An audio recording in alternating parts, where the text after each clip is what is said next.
ఇచ్చే ముందు ఆలోచించాలి. అవి అమలు సాధ్యమా కాదా అన్న విషయాన్ని గుర్తుంచుకోవాలి. ఒకవేళ హామీలు ఇస్తే ఖచ్చితంగా అమలు చేయాలి, లేకుంటే హామీలు ఇవ్వకూడదు. ఈ విషయంలో మహానేత వైఎస్ రాజశేఖర రెడ్డిది ప్రత్యేక స్థానం. ఇచ్చిన ప్రతి హామీ అమలు చేయాల్సిందేనన్న తత్వం ఆయనది. 2004లో అధికారంలోకి వచ్చారు వైఎస్ రాజశేఖర రెడ్డి. సంక్షేమం అంటే ఎలా ఉంటుందా అని చేసి చూపించారు.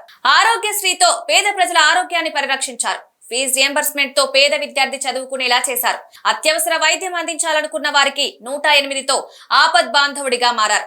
అప్పటి వరకు సంక్షేమం అంటే నందమూరి తారక రామారావు అన్న పరిస్థితిని మార్చారు మహానేత రాజశేఖర రెడ్డి. కానీ ఆ మహానేతను తలదన్నే రీతిలో సంక్షేమాన్ని అమలు చేసి చూపించారు జగన్మోహన్ రెడ్డి. 2019లో అధికారంలోకి వచ్చారు జగన్మోహన్ రెడ్డి. ఒకే ఒక్క ఛాన్స్ అంటూ ప్రజలకు అవకాశం కోరారు. ప్రజలు కూడా జగన్మోహన్ రెడ్డిపై ఎటువంటి ఆశలు పెట్టుకోలేదు.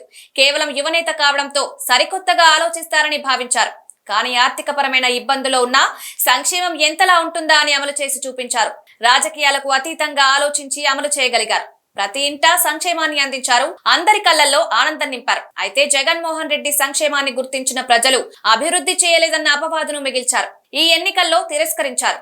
జగన్మోహన్ రెడ్డి సంక్షేమ పథకాలను గుర్తించిన చంద్రబాబు అలవికాని హామీలు ఇచ్చారు. రెట్టింపు సంక్షేమం అంటూ సూపర్ 6 పథకాలు ప్రకటించారు. సంపద సృష్టించి మరీ సంక్షేమ పథకాలు అమలు చేస్తారని చెప్పుకొచ్చారు.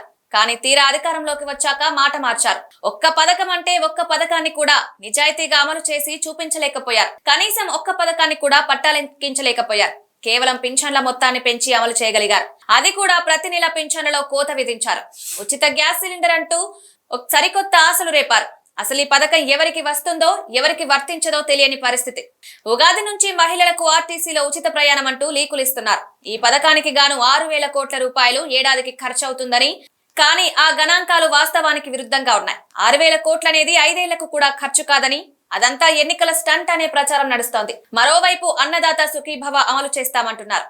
వచ్చే విద్యా సంవత్సరం నుంచి తల్లికి వందనం అని లీకులు ఇస్తున్నారు. కానీ ఇంతవరకు వాటిని అమలు చేసేందుకు కనీస కసరత్తు జరగడం లేదు. ఇది ముమ్మాటికి ప్రచార అస్త్రమే తప్ప అమలు చేయాలన్న చిత్తశుద్ధి చంద్రబాబుకు లేదని విశ్లేషకులు సైతం అభిప్రాయపడుతున్నారు.